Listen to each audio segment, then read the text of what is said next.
2월 8일 현재 인민해방군까지 투입되어 대대적인 감염자 격리 작전을 벌이고 있는 우한시에서는 시내 곳곳에서 원인 미상의 불길이 치솟고 있다고 합니다.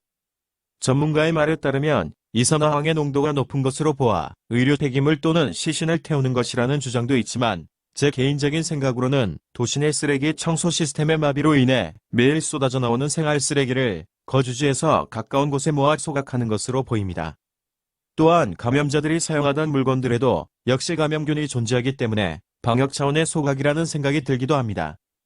이번 신종 코로나 바이러스가 우한생화학무기연구소에서 제조되었음이 강하게 의심되고 있는 가운데 사람과 동물이 동시에 감염되는 질병을 연구하는 곳으로 알려진 복건성에 위치한 화남농업대학에서 이번 신종 코로나 바이러스가 천상갑을 매개체로 해서 사람에게 전염된 것이라는 주장을 했습니다.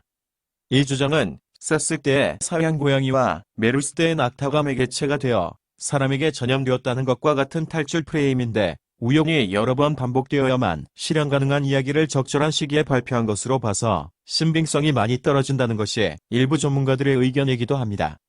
오늘은 문제가 되고 있는 일명 피포연구소라고도 불리우는 우한생화학무기연구소에 대해서 간략하게 알아볼까 합니다. 피포연구소는 바이러스 연구 분야의 항공모함이라고 할 정도로 세계에서 7개밖에 없는 최첨단 연구시설입니다. 중국에서는 단 하나밖에 없는 연구시설인 만큼 중앙정부 직속에 편입된 연구소로 알려져 있습니다. 이 연구소는 유럽 바이러스 분야의 최강국이었던 프랑스 바이러스 연구소와의 협약을 통해 2004년부터 설립이 추진되었다고 합니다. 중간에 생화학무기 연구를 금지한다는 조항을 두고 프랑스와 마찰이 생기지만 프랑스 총리의 개입으로 합의를 본 후 2005년부터 다시 건설에 들어가게 됩니다. 시설에 대한 엄격한 요구사항과 높은 보안이 요구되는 최첨단 시설을 건설하는 것이었기에 원래 건설 작업은 프랑스가 맡기로 되어 있었지만 도중에 중국 군부와 관련이 있는 건설업체가 시공사가 되어 프랑스 연구소의 감독하에 완공이 되게 됩니다. 완공 후에도 2017년 정상 운영까지 많은 시간이 소요되었는데 그 이유는 국가시설인 만큼 여러 가지 인증과 검사를 통과해야 했기 때문입니다. 그리고 올해 2020년에 국제인증까지 받을 준비를 하고 있던 중 전염병 사태가 발생하게 된 것입니다. 현재 신종 코로나 바이러스가 피포연구소에서 인공적으로 만들어졌다는 것은 2015년 사이언스 네이처에 발표된 논문으로 추측해 볼 수 있지만 현재 대두되는 의문점은 어떻게 높은 보안 수준을 유지하고 있는 최첨단 연구소에서 바이러스가 유출될 수 있었는가 하는 것입니다.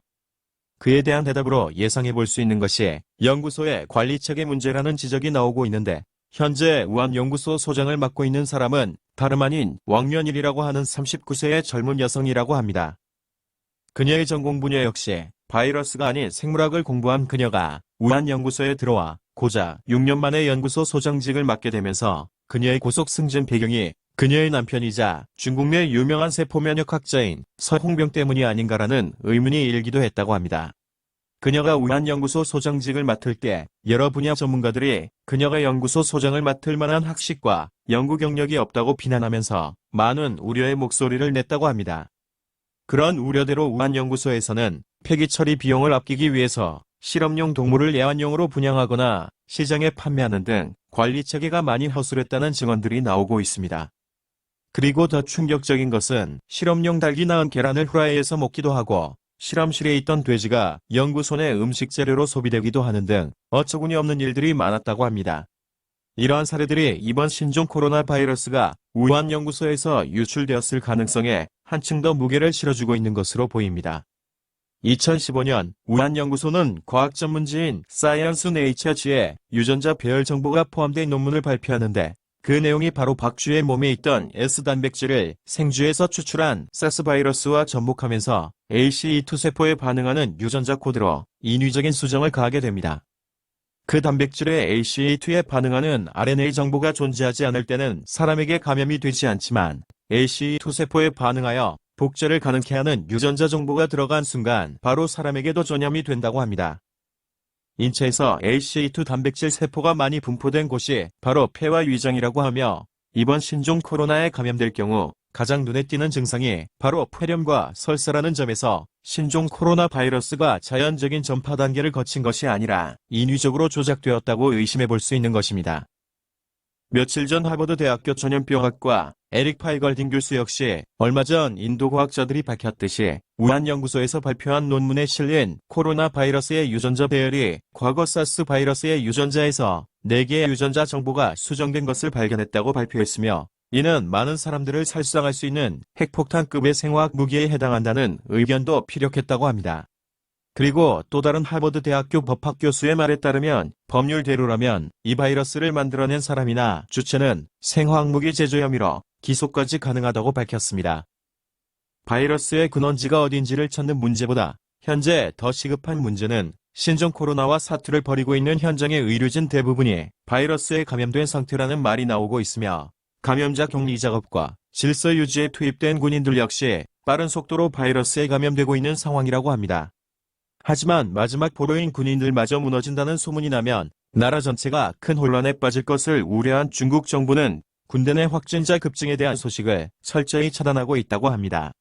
아울러 현재 중국 SNS에서는 안과 의사 이물령의 죽음이 도화선이 되어 전염병 확산에 대한 진상을 밝히라는 민심이 거세게 일고 있다고 합니다.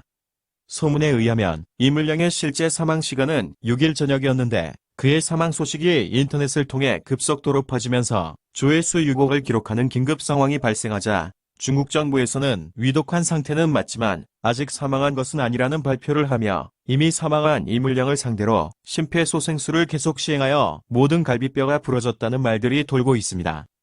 이에 사람이 죽어도 중국 당국의 승인 없이는 죽지도 못하고 코로나에 감염이 되어도 정부의 승인 없이는 확진자가 되지도 못한다는 말들이 나오면서 현재 중국 정부는 전염병과의 전쟁에 이어 지방정부의 이탈 조짐, 그리고 진실규명을 요구하는 국민들의 저항에 부딪힐 가능성이 높아 보입니다.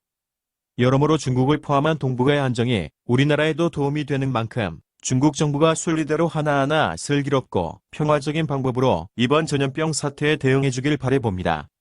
시청해주셔서 감사합니다. 시간 나시면 구독, 좋아요 부탁드립니다.